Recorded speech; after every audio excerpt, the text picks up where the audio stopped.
Thank you very much, Eric, for giving such a nice introduction.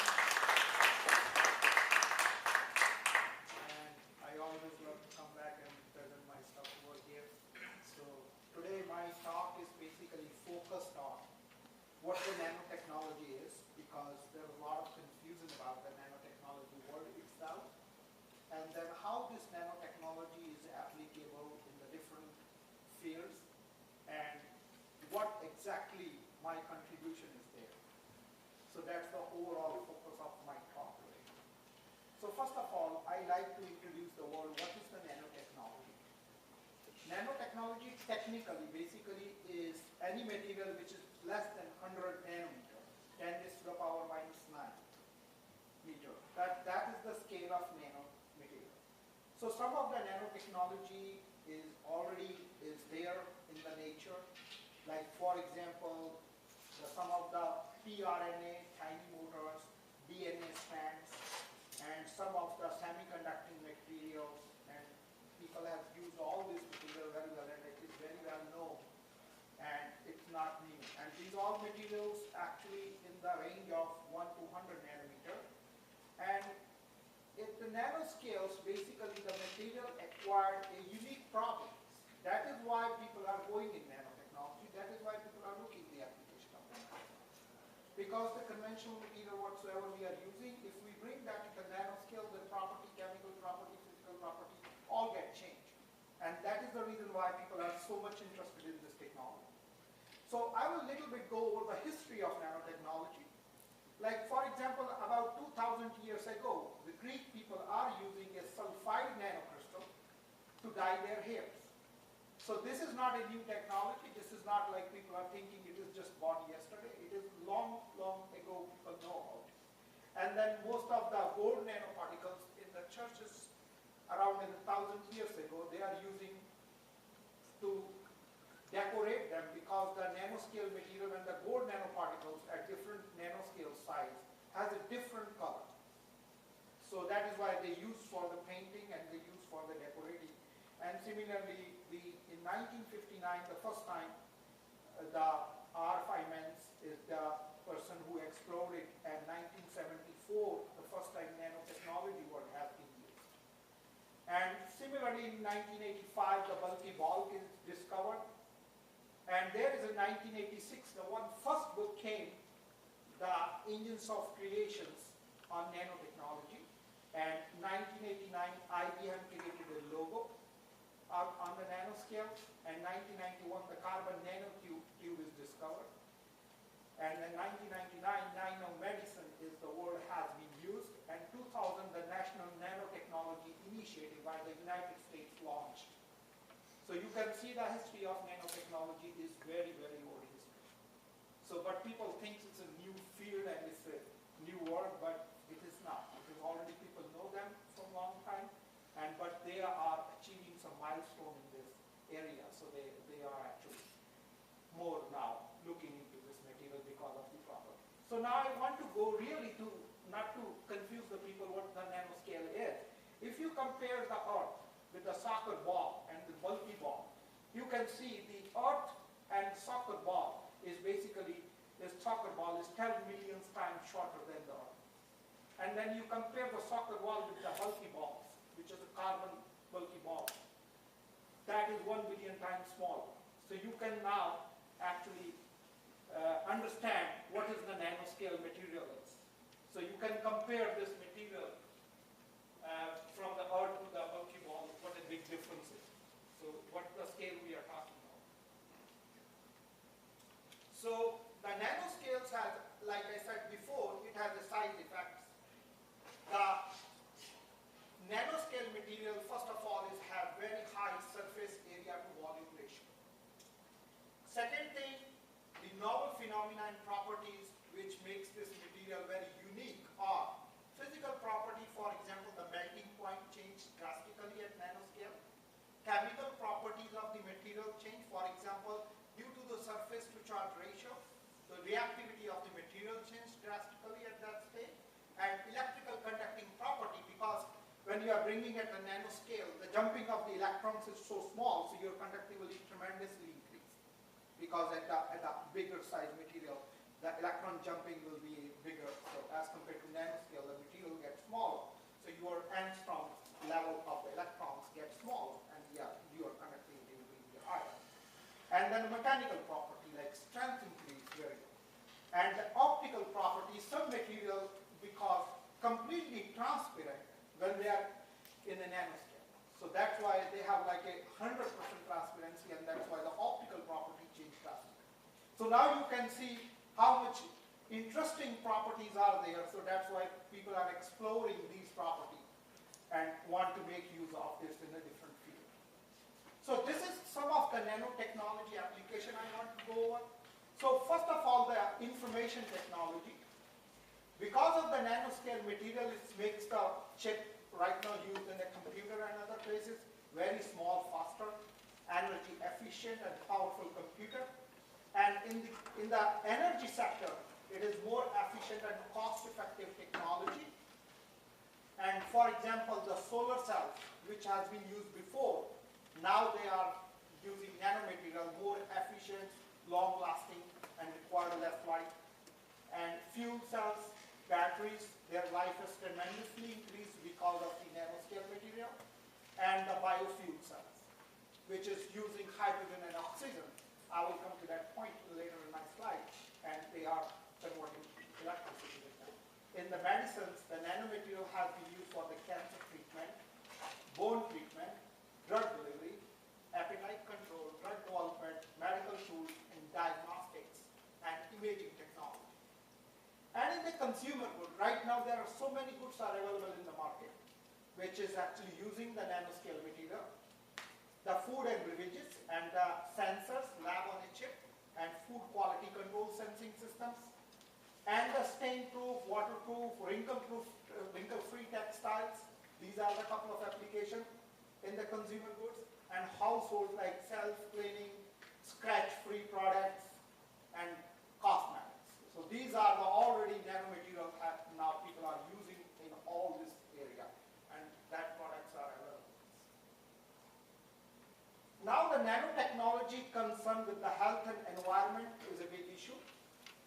The human and the environment come under the exposure of the nanomaterials in different stages during the product cycle.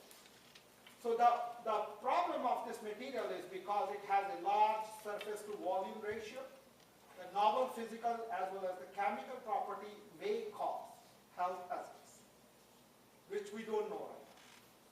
Health and the environment impact associated with the exposure. Many of the engineered nanomaterials still uncertain. We do not know what is going to happen if we are using that material. The environment, fate, and associated risk, waste nanomaterial should be assessed. This is very important. And the toxic star formation interaction with the organic inorganic chemicals will be very important because of its high reactivity. So it means if the nanomaterial is in the environment, it might cause some of the product development, which is unknown and we do not know. And we do not know what is going to happen if we expose to those materials. Now the nanoscale materials, I'm going to a little bit give the idea of the nanoscale material. Like the gold nanoparticle in the first slides, it has been used for many applications right from the so many years, and people are exposed to this material. And then the silver nanoparticles and a stadium-shaped quantum coral. This is already IBM Corporation published in 1993. And there is three-dimensional nanostructures like a flower crystals. And this is Cambridge in 2007. They have published this material. So the nanoscale material continues, like the most useful materials nowadays is nanowires and nanotubes, and their dimension, like I said before, is 1 to 100 nanometer. Nanowires and nanotubes exhibit the novel physical, electronic, and optical properties, and two-dimensional quantum confinements and the structure of one dimensions, high surface to volume ratio, potential application in wide range of the nano devices, and sensor, actuators, photovoltaic devices, solar cells, transistor diode, and LEDs. These are the couple of applications of the nanomaterials. And nanoscale materials actually is, again, entered in the biomedical field in the form of bio-nanomaterial. So bio-nanomaterial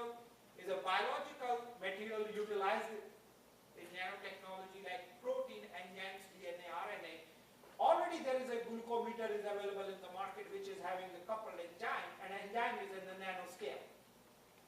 So it's already, this transaction people have seen, like coupling but it's the biological nanomaterial. And synthetic nanomaterial utilized the biomedical application is the polymer, porous silicon, and carbon nanotube. So people already explored the porous silicon to basically grow the human cells and the bone cells for the transplantations. And they also use the enzyme and the nanomaterial to use as a catalyst. So these kind of the application is already existing and people are using it. Now there is a process for the fabrication of the nanomaterial. Basically, the process of making the nanomaterial is divided into two categories. One is top-down approach. Another one is called bottom-up approach. So top-down approach is like, for example, using optical and X-ray lithography, E-beam and ionic beam lithography, and then scanning probe lithography, atomic force microscopic lithography, material removal and deposition by chemical, mechanical, or by ultrasonic method, or printing and imprinting. These all technique and all this technology falls under the category called top-down approach for the synthesis of nanomaterial. And then there is another category called bottom-up approach. In bottom-up approach, you are actually developing a nanoscale material from bottom to up by layer self-assembly technique, by molecular self-assembling technique, direct assembly, and coating and growth, and colloidal aggregations. So these are the bottom-up approach, and people are using both the approach to develop the nanomaterial. Now I am going to talk about a little bit, giving the overview of the nanoscale devices and integrated nanosystem. Means you are combining nanotechnology with the other systems and making more robust, more efficient. So one of the top actually product in this scale is the nanochip. Currently available microprocessors use 32 nanometer resolution, and you can see the speed of the computer nowadays. Houses up for the billion transistor in a single chip, and man-space nanochip have the future capability at 2 nanometer scale, about 1 terabyte memory chip. So you can imagine, just in 1 centimeter square, you have thousands of terabyte memory. So you can think about the processing of this kind of the computer data and all that. It's going to change the whole thinking and whole scenario of how the data is processed. And the nanomechanical, electromechanical system, which is called NEMS, NEMS systems, the NEMS technology enables creation of ultra-small and highly sensitive sensor for various applications. Some of the biomarkers, for example, at such a small scale present in the blood, there is no way you can detect them. So now there is a possible way you can detect them by using this NEMS technology. And NEMS is a force sensor. So there is 2 devices I have shown in the pictures. One is called this one is the MEMS-based nanochip, which is like, you can see how many components are there at very small scale. And then another one is the NAMS bacteria sensor, which can detect bacteria even in 1 count. So nanoscale device and integrated nanosystem. The nanophotonic systems work with the light and electrical signal, electronic system, and these have the capability to convert the optical signals at very high efficiency, at very high rate, and convert them into the electrical signals. And similarly, I was talking in my before slide of fuel cells, which is already, BMW has a car which you can drive on hydrogen and oxygen. You don't need any kind of the gasoline for that. And the byproduct of that car is water. And it's work on the fuel cells and nanomaterial. So basically they are using oxygen and hydrogen, and when they are joining these 2 molecules, they are releasing 1 electron. That electron is used as electricity. So that's what drives the car. And your byproduct is water. So you can think about, there is no pollution, and there is, in the future, that kind of car, if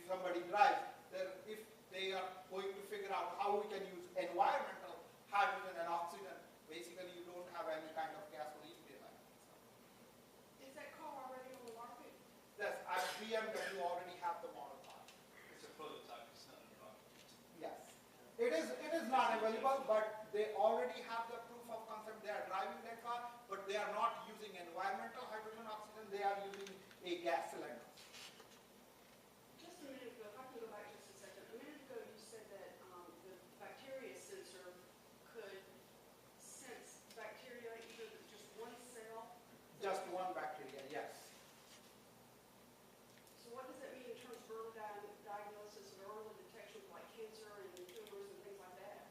Yeah, people are actually nowadays, they are publishing a lot of papers in this area to detect some of the cancer biomarker, which is impossible to detect before. Because of the sensitivity of sensor has gone so much higher, so they can capture even at very small scale. So they are already used, and there are a couple of papers are already people published from different schools.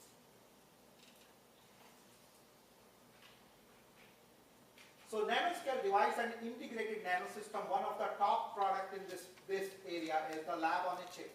So people are trying to integrate the system, all the system on the chip, so that whatever we can do in the laboratory, now we can do on the chip. And that chip can be used at the lab. So a lab integrated is more laboratory operation in a single chip. Several operations you can do by using a multiplexing technology and provide the fast result, easy to operate. Anybody can operate. No actually sample preparation is required. And application in a biochemical analysis and in biodefense. That is one of the key application of this. And then another area is the drug delivery system. The impact of nanotechnology on the drug delivery system is targeted drug delivery. Earlier, we do not have any mean to target the area we want to target, but now there is a nanomaterial, functionalized nanomaterial you can use, you can target and deliver, and improve the delivery of the poorly soluble drugs. And you can co-deliver, means you can deliver 2 or more drugs together at one site. So it means you are improving the efficiency of the treatment, you are improving the treatment because you can deliver 2-3 drugs together at one point. And simultaneously, you can put a imaging moiety there, and not only you can deliver, you can actually take the images also. So it means you can basically monitor the progression of the disease also. Yes.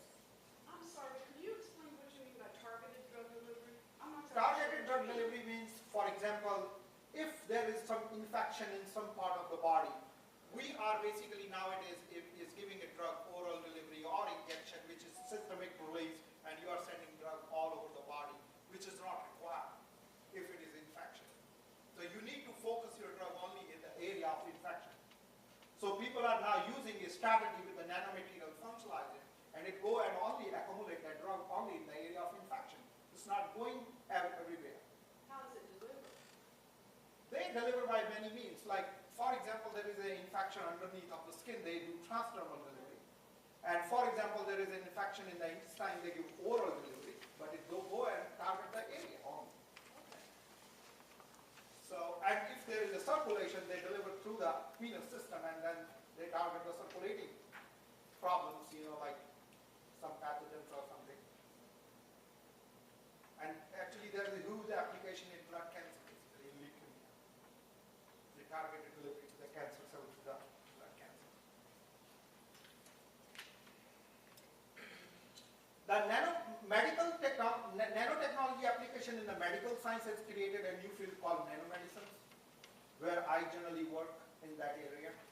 So nanomedicine is the application of nanotechnology in the medicine, including to cure the disease, repair the damaged tissues, such as bone, muscles, and nerve.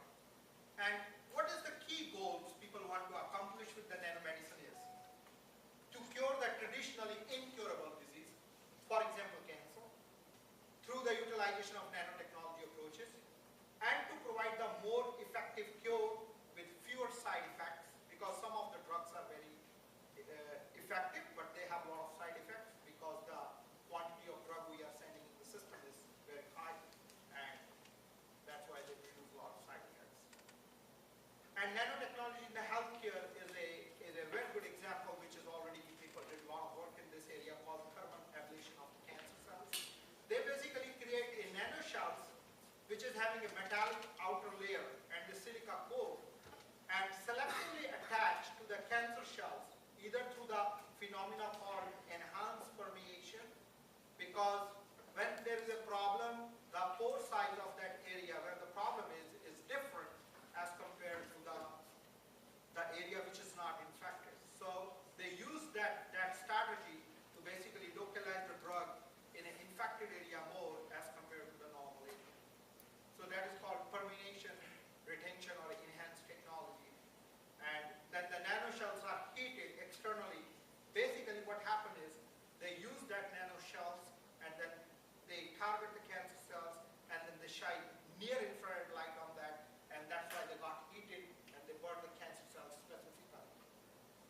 So that's why you are eliminating all tumors without any even light drug, because that's actually killing them. So the nanomaterial itself is as a drug is working.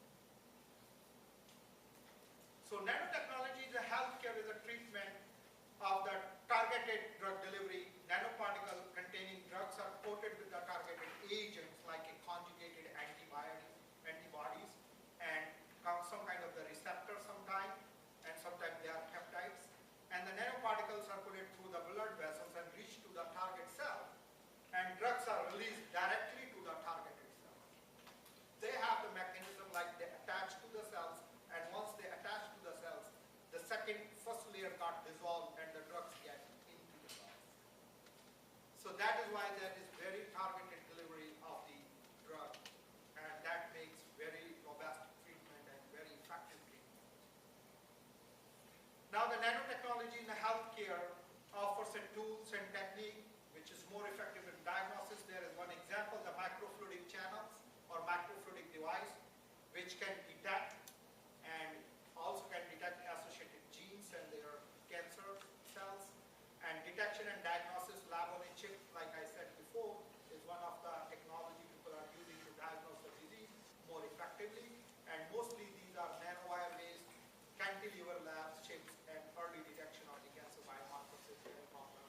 And then there are a lot of applications out there with this technology. So why nanotechnology for the biomedical application? Why we are thinking we should use nanotechnology for biomedical application? The answer is actually there is certain advantages of this technology. Like smaller than 50 nanometer can enter in most of the cells. The material is smaller than 50 nanometer and can enter in any kind of cell because of the size. And devices is smaller than 20 nanometer, can transit out of the blood vessels, means they can travel through the blood vessels and target their enemies and can get out of the blood vessels. So that is why that's so fascinating. And devices are capable of holding thousands of molecules in the form of drugs, contrasting agents. So you cannot load that amount of the drug by other techniques. This is the only nanoparticle thing. And main application of this technology is early diagnosis, multifunctional therapy, bioimaging, and early prevention of the disease. So that is why it's so fascinating and people are so interested to develop this field to basically cure the biosensor. Yes? Can you make things like osmotic pumps out of these things so that you could draw fluid from one space to another space? At the nanoscale? Yeah. Yeah, nanoscale. Through osmotic changes in say a tiny membrane. Basically, people use the nano pumps. They develop the nano pumps, but not with the membrane based. They use the other mechanism for that. And that is so far, I have not seen a lot of work done in that area. But I think that your idea of using that technology for this area is great. But so far, I have not myself have seen a lot of work. Okay, what would be the mechanism to make the pump work? Basically, what happens is they have kind of a nano core, and they have a nanoparticle circulating because of the charge, and this whole system works as a pump. Okay. So that's how they are using it. But I have seen like a couple of papers published even in the Nature paper, Nature, that top-notch magazine, and then I have not seen like a lot of people are doing. I think this is challenging because molecular motor are already known in our system. So nanotechnology application to the biomedical field, which is a nanomedicine, if we summarize, the nanomedicine may be defined as, because mostly the nanomedicine is defined by different people by different ways. So most of the nanomedicine can be defined as the science and technology of the diagnosis, treating, preventing disease, traumatic injury, relieving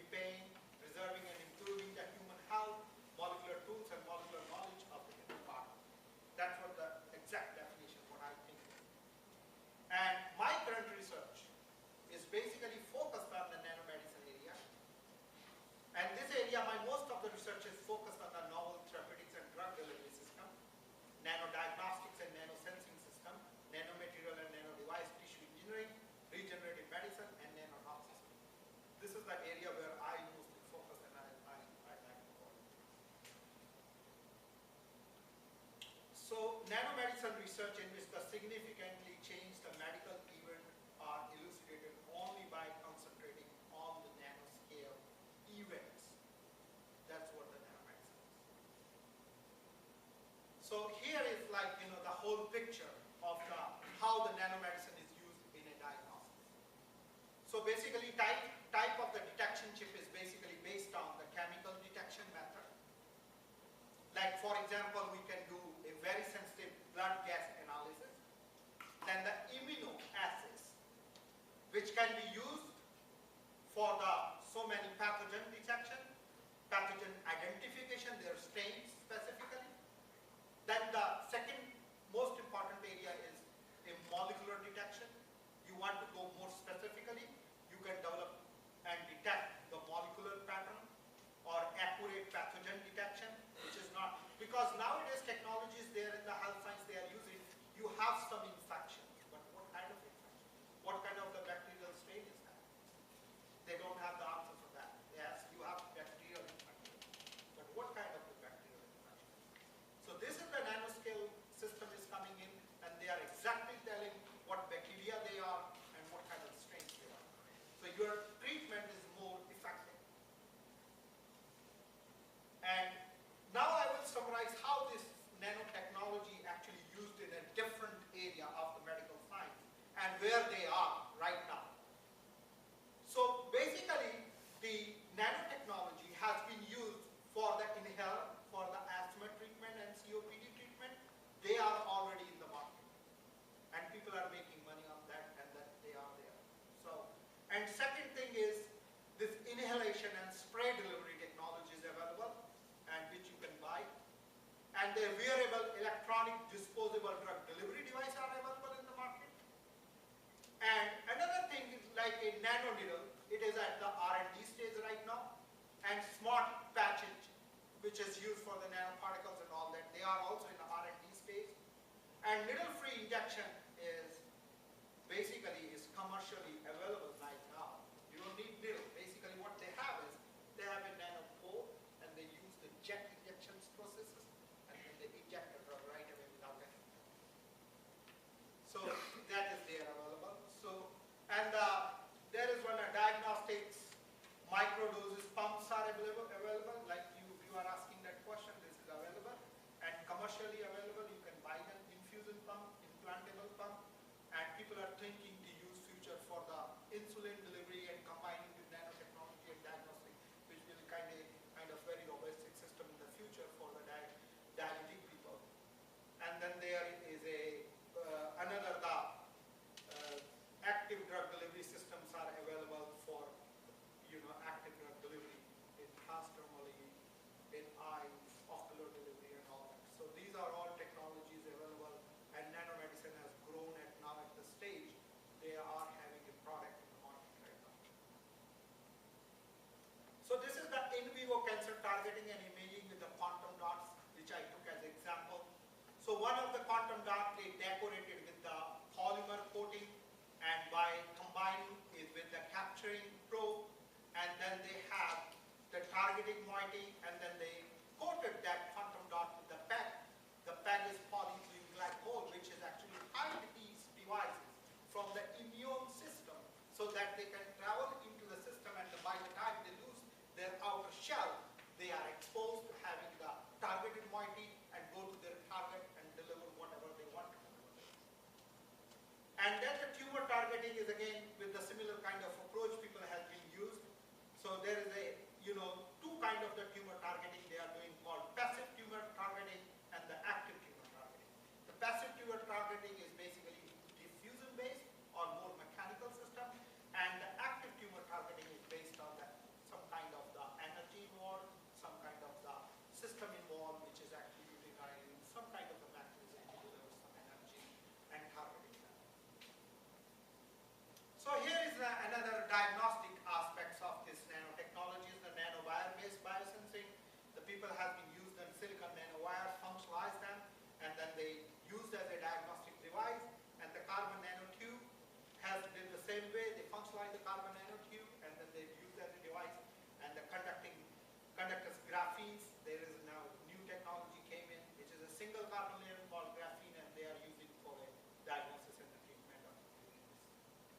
So here is one very interesting, actually, a microfluidic chip which I included in my presentation.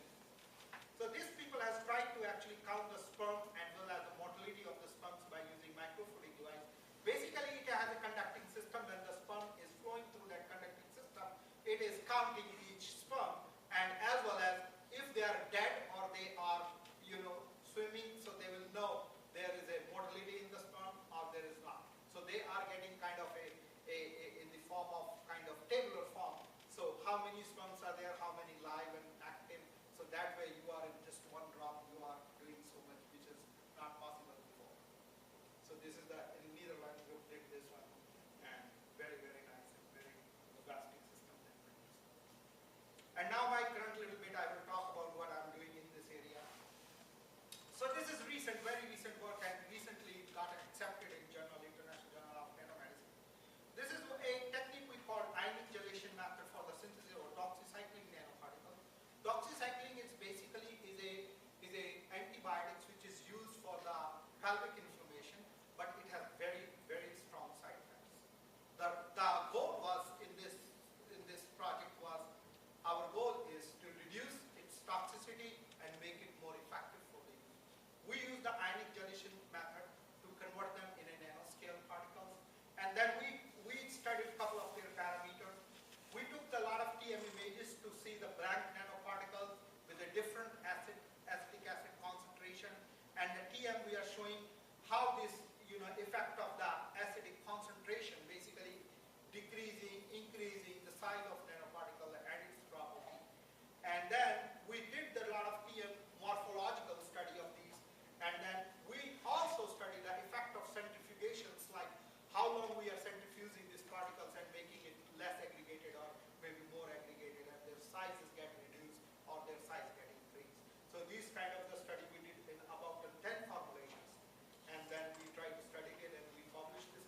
And this is one of the nanoparticles we use, encapsulated nanoparticles, to release the drug from the doxycycline loaded nanoparticles into the pure water, and you can see how the drug is releasing very uniformly, which is not possible by any other technique.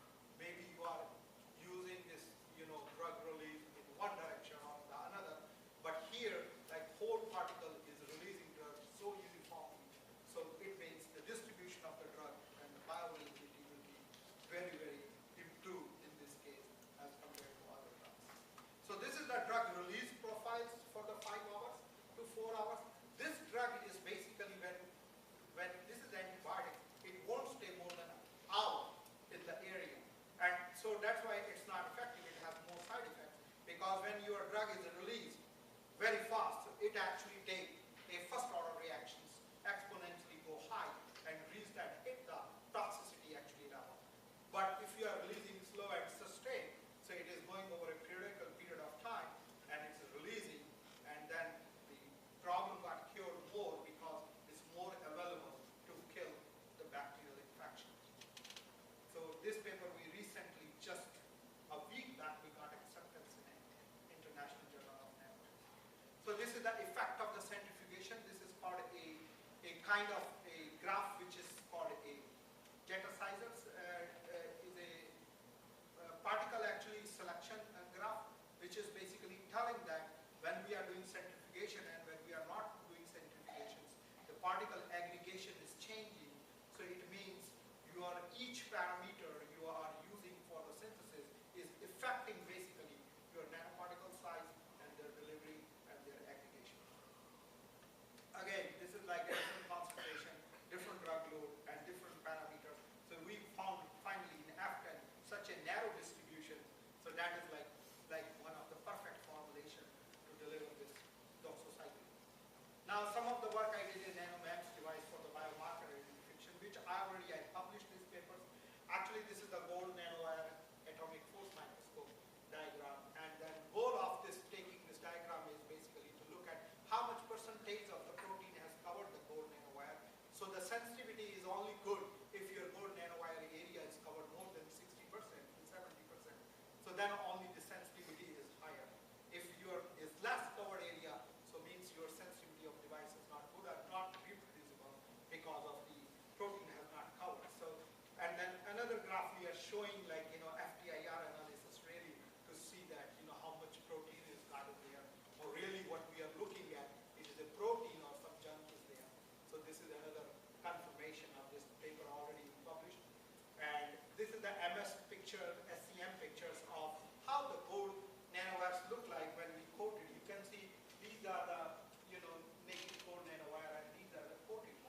got two different peaks.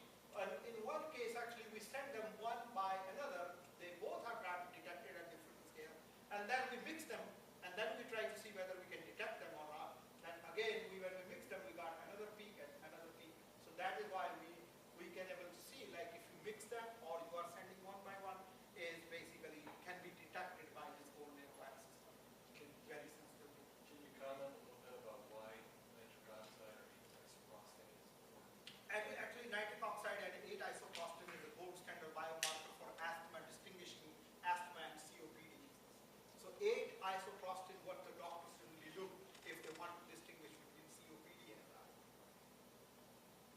And nitric oxide to support that concept, because right nowadays, if you detect one biomarker, it doesn't make a lot of sense sometimes. So they want to know any other biomarker is basically you are detected in that case or not. Then it is assured, okay, this is this problem. So that's why I'm saying that the nanotechnology has made that happen. So this is a recently work I have done with Eric. So this is we created a biometallic motors, and we coated with the glucose oxidase enzyme, and then we actually able to functionalize this motor mechanically, and we observed at nanoscale movement of this motor, and that paper is on the way to publish actually. This is one of the functionalized SPIONs, and we developed, and this is for the breast cancer. So basically we are localizing the drug in the area of the breast where the tumor is, and try to know whether that drug is effective for the treatment of the tumor or not. So we are localizing by using the functionalized SPIONs and the magnetic probes, and then the drug is circulating on a very defined area, and then we are making, it's a quick decision-making approach. And this is one of the paper I published in the Cell Transplantation Journal. We took the Sertoli cells, and Sertoli cells, we know it is actually, if we inject it intravenously, it is going and trap into the lungs. And then the idea was, if we load this Sertoli cell with the nanoparticle, can we deliver these nanoparticles into the lungs or not? So the idea was we loaded this Sertoli cells with the nanoparticles, and we injected, and we found it delivered. And this is the very uniform, you can see it delivered in the lung. And then we took a disease model, and the idea was, can we treat some disease with this technology? So we actually took the lung inflamed model, and then we treated it. You can see, treated one has no inflammation at all in 24 hours. So I don't think so any drug can do that, without this approach. This is another paper I published for the cortisol detection, because cortisol is not present in the blood in this form. Basically, keep changing from cortisol to cortisol. So there is an idea called enzyme fragmentation technology. So we use a specific enzyme called 7-hydroxy-CoI dehydrogenase type 1. And this enzyme is basically converting the cortisol to cortisol in one direction so that we can detect over the whole nanowire. So that is the paper I have published in Biosensor and Bioelectronics. So this is one of the paper which I got award in publishing in Canada. And this is the SCM again picture of the gold nanowire after coating and functionalization. And again, we measure the 7-alpha-hydroxysteroid dehydrogenase in a calibration curve. And this you can see how sensitively we detected this one. And this is the overall device we use. This is a microfluidic device we have used. So this is the area of the test chip, and this is the gold nanowires SCM. So this is the assembly of whole, and this is all available this paper here actually already in Biosensor Bioelectronics. This is the one we get for the diagnosis of cortisol. This is again done by Eric this work. I targeted a cancer cell A549 by using chitosan nanoparticle, and you can see this is the control cells and how the nanoparticle is enveloped by specifically in the cancer cells. And this we are again further try to do something. And this is again the curcumin nanoparticle again at the Center for Diagnostic Nanosystem. This system has been worked, and this is still underway of investigations, and we are doing a lot of things with this. And this is the curcumin nanoparticle is known as a spice in Asia.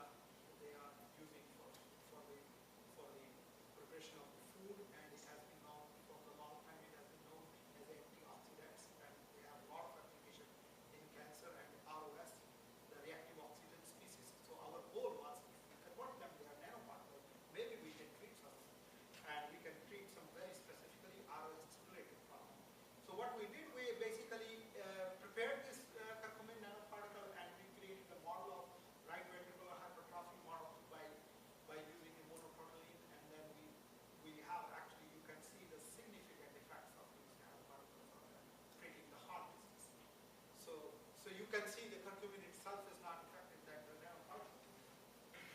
this is again